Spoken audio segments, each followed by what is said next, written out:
मी माझ्या केसांवरती एक खास प्रकारची घरगुती रेमेडी ट्राय करून बघितली आणि त्यानंतर अगदी 7 दिवसांमध्येच माझी केस गळती पूर्णपणे बंद झाली. आणि त्यानंतर काही दिवसांमध्येच माझे केस अगदी खांद्यापासून ते कमरेपर्यंत लांब झाले. पहिल्यांदा माझा देखील या रेमेडीवरती विश्वास नव्हता, पण जेव्हा मी हिचा वापर केला तेव्हा खरंच खूप छान असा रिझल्ट मला मिळालेला आहे. आणि जर तुम्हाला देखील असाच रिझल्ट हवा असेल तर ही रेमेडी जास्त नाही तर फक्त 7 दिवस तुमच्या केसांवरती वापरून बघा.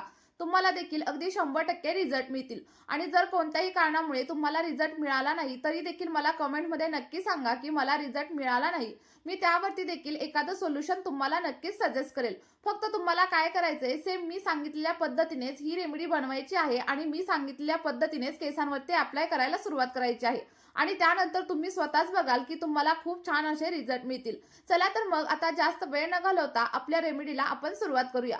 तर बघा, रेमेडी बनवण्यासाठी सगळ्यात पहिल्यांदा आपल्याला इथं घ्यायची आहेत स्वच्छ अशी पेरूची पानं. आणि बऱ्याच लोकांना हेच माहित नसतं की पेरूची पानं देखील आपल्या केसांसाठी एखाद्या वरदानासारखं काम करतात. आणि ज्या लोकांना पेरूच्या पानांचे फायदे माहीत असतात त्या लोकांचे केस खरंच लांब असतात आणि मजबूत असतात. आणि त्यांना केस गळतीची समस्या देखील अजिबात जाणवत नाही.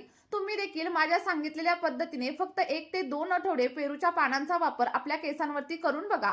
आणि त्यानंतर जर तुम्हाला हेअर फॉलची वगैरे समस्या असेल तर ती देखील पूर्णपणे कमी होईल. आणि त्यासोबतच केस अगदी लांब आणि दाट होण्यासाठी मदत होईल.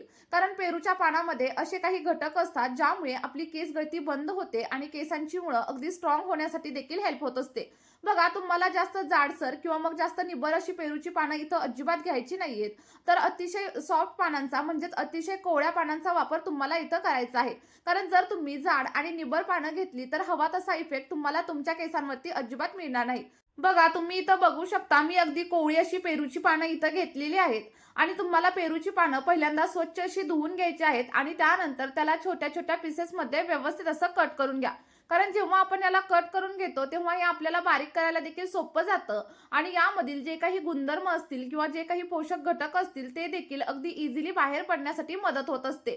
जर तुम्हाला हवं असेल तर तुम्ही याला कात्रीने देखील कट करून घेऊ शकता किंवा मग हाताने देखील याचे तुकडे करू शकता. बघा, आता जे काही आपण पेरूच्या पानांचे छोटे छोटे तुकडे केलेले आहेत हे आपल्याला एका मिक्सरच्या भांड्यामध्ये ऍड करायचे आहेत. आणि इथे तुम्हाला एक छोटीशी विनंती आहे, जर तुम्ही चॅनलवरती नवीन असाल तर लगेचच चॅनलला सबस्क्राईब करा. आणि सोबतच व्हिडिओ तुम्हाला थोडा जरी आवडत असेल तर व्हिडिओला एक लाईक केल्याशिवाय अजिबात जाऊ नका. बघा, आपण कट करून घेतलेली सगळी काही पेरूची पानं एका मिक्सरच्या भांड्यामध्ये ऍड केलेली आहेत. आणि त्यानंतर तुम्हाला साधारणतः अर्धा ग्लास किंवा मग 1 कप एवढं फिल्टर केलेलं पाणी देखील याच्यामध्ये ऍड करायचं आहे.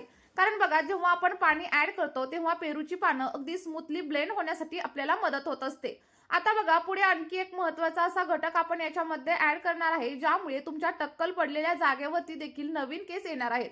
पण त्या अगोदर आणखी एक छोटीशी विनंती आहे, तुम्ही आपला हा व्हिडिओ नक्की कोणत्या गावामधून किंवा मग कोणत्या शहरामधून पाहताय कमेंटमध्ये सांगायला अजिबात विसरू नका.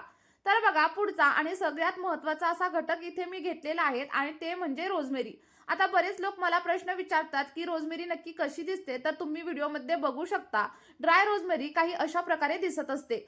आणि ही रोजमेरी तुम्हाला एखाद्या ऑफलाईन स्टोअरमध्ये किंवा मग ऑनलाईन सहज मिळून जाईल. मी याची लिंक देखील तुम्हाला डिस्क्रिप्शन बॉक्समध्ये प्रोव्हाइड करते, तुम्ही तिथून देखील नक्कीच परचेस करू शकता. आणि जर तुम्हाला ड्राय रोजमेरीचा वापर करायचा नसेल आणि तुमच्याकडे रोजमेरीचं झाड वगैरे असेल ना तर तुम्ही फ्रेश रोजमेरीचा वापर देखील नक्कीच करू शकता. आता इथं बघा, व्यवस्थित असं ग्राइंड केल्याच्या नंतर आपलं सगळं काही मिश्रण इथं रेडी झालेलं आहे. आता हे मिश्रण आपल्याला एखाद्या कॉटनच्या किंवा मग जॉर्जेटच्या कापडाने व्यवस्थित असं गाळून घ्यायचंय. किंवा मग माझ्याप्रमाणे तुम्ही एखाद्या गाळणीने देखील सगळं काही मिश्रण गाळून घेऊ शकता. आणि गाळल्यानंतर जे काही आपलं टोनर रेडी होणार आहे ते तुमच्या केसांसाठी एखाद्या मॅजिक सारखं काम करणार आहे. आणि रेडी झालेलं टोनर तुम्ही असं देखील तुमच्या केसांवरती नक्कीच अप्लाय करू शकता. पण जर याला आणखी जास्त पॉवरफुल बनवायचं असेल किंवा मग इतर कोणत्याही समस्या तुम्हाला असतील तर यामध्ये आणखी 2 ते 3 गोष्टी आपण ऍड करणार आहे. बघा, इथं तुम्ही बघू शकता आपलं मॅजिकल असं हेअर टोनर रेडी झालेलं आहे. पण मी हे टोनर असंच माझ्या केसांवरती अप्लाय करणार नाहीये, तर यामध्ये आणखी 2 गोष्टींचा वापर मी करणार आहे. जर तुम्हाला हवं असेल तर तुम्ही देखील करू शकता किंवा मग तुम्हाला नको असेल तर तुम्ही हे टोनर असं देखील तुमच्या केसांवरती नक्कीच अप्लाय करू शकता. बघा, पुढे जाण्याच्या अगोदर तुम्हाला आणखी एक माहिती मी तुम्हाला सांगते. आपण याच्यामध्ये कोणत्याही प्रकारच्या केमिकलचा वगैरे वापर अजिबात केलेला नाहीये, त्यामुळे या टोनरचा कोणताही साईड इफेक्ट आपल्या केसांवरती अजिबात होत नाही. बघा, आता जर तुम्हाला हेअर फॉलची समस्या असेल किंवा मग वर्षानुवर्ष केस एकाच लांबीवरती थांबलेले असतील, तर तुम्हाला या टोनरमध्ये साधारणतः 1 चमचा एवढं कॅस्टर ऑइल म्हणजेच एरंडेल तेल देखील वापरायचं आहे.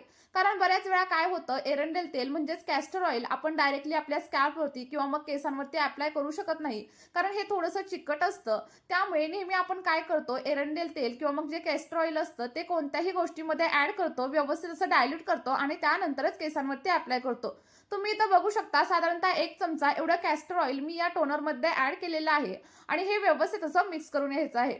बघा, कॅस्टर ऑइल जेव्हा तुम्ही केसांवरती अप्लाय कराल तेव्हा वर्षानुवर्ष थांबलेली केसांची लांबी देखील वाढण्यासाठी मदत होते आणि केसांमध्ये मॉइश्चर टिकून राहण्यासाठी देखील मदत होत असते.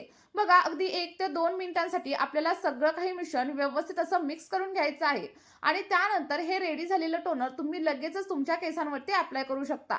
आता अप्लाय करण्याची योग्य पद्धत आणि सोबतच आठवड्यामधून किती वेळा वापरायचं हे सगळं काही व्हिडिओमध्ये मी तुम्हाला पुढे सांगणार आहे. त्यामुळे व्हिडिओ स्किप वगैरे करू नका, तर शेवटपर्यंत नक्की बघा. आणि बघा, आणखी एक महत्त्वाची गोष्ट मला तुम्हाला सांगायची आहे. जर तुमचे केस खूप जास्त प्रमाणावरती ड्राय असतील, फ्रिझी असतील आणि सोबतच सतत गुंता वगैरे होत असेल आणि तुम्हाला स्प्लिट एंडची वगैरे समस्या जाणवत असेल ना, तर साधारणतः 2 ते 3 चमचे एवढं ॲलोवेरा जेल देखील तुम्हाला या टोनरमध्ये ॲड करायचंय.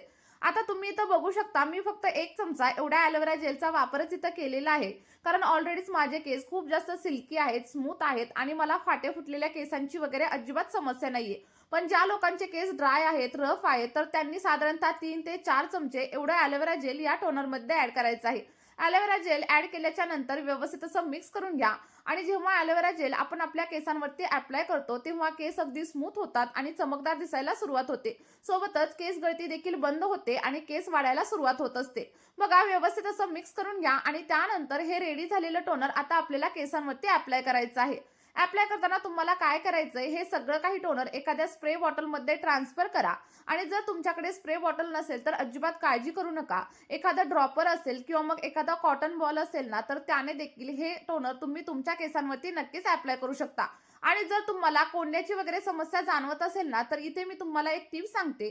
तुम्हाला काय करायचंय, अर्ध लिंबू घ्यायचं आणि अर्ध लिंबाचा रस आपल्याला या टोनरमध्ये ॲड करायचा आहे. पण मला इथं कोंड्याची वगैरे समस्या अजिबात नाहीये. ही टिप मी फक्त कोंडा असलेल्या व्यक्तींसाठीच सांगितलेली आहे.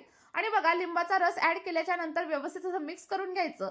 आणि बरेच लोक म्हणतात की लिंबू केसांवरती अप्लाय केल्याच्या नंतर केस गळती वाढते.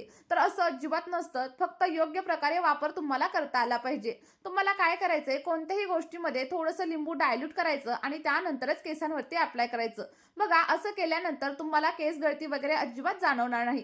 आता इथं बघू शकता, सगळं काही टोनर रेडी झालंय आणि मी काय करते, हे टोनर एखाद्या स्प्रे बॉटलमध्ये ट्रान्सफर करते आणि त्यानंतरच केसांवरती अप्लाय करते. बघा, अप्लाय केल्याच्या नंतर कमीत कमी 5 मिनिटं आपल्याला केसांमध्ये हलक्या हाताने मसाज करायचा आहे आणि मसाज केल्याच्या नंतर साधारणतः 2 तासांसाठी हे जे काही टोनर आहे ते आपल्याला केसांवरती तसंच ठेवायचंय आणि 2 तासांनंतर तुम्ही अगदी माइल्ड शॅम्पूने म्हणजेच केमिकल फ्री शॅम्पूने हेअर वॉश करू शकता. आता हेअर वॉश करण्याच्या देखील काही खास टिप्स मी तुमच्यासोबत शेअर करणार आहे. बघा, हेअर वॉश करताना तुम्हाला जास्त गरम पाण्याचा वापर अजिबात करायचा नाहीये. तर तुम्ही कोमट पाणी किंवा मग थंड पाण्याचा वापर करू शकता आणि त्यासोबतच शॅम्पू डायरेक्टली स्कॅल्पवरती किंवा मग केसांवरती अजिबात अप्लाय करू नका. जर असं केलं तर तुम्हाला आणखी जास्त प्रमाणावरती ड्राय आणि फ्रिझी हेअरची समस्या जाणवू शकते. बघा, मी सांगितलेली प्रत्येक टिप आणि ट्रिक जर तुम्ही फॉलो केली आणि सलग 2 ते 3 महिने आपल्या या सिरमचा वापर केला, तर खरंच तुम्हाला अमेझिंग असे रिझल्ट मिळणार आहेत. त्यामुळे मी सांगितलेल्या पद्धतीने ही रेमेडी आजपासूनच वापरायला सुरुवात करा आणि त्यानंतर जर तुम्हाला या रेमेडीचे रिझल्ट भेटले, तर ही रेमेडी तुम्ही तुमच्या मित्रपरिवारासोबत शेअर करायला देखील अजिबात विसरू नका. चला तर मग या व्हिडिओमध्ये आपण इथेच थांबूया. भेटूया अशाच एका नवीन व्हिडिओमध्ये एका नवीन अशा नैसर्गिक रेमेडी सोबत. व्हिडिओ शेवटपर्यंत पाहिल्याबद्दल खूप खूप धन्यवाद. Bye bye.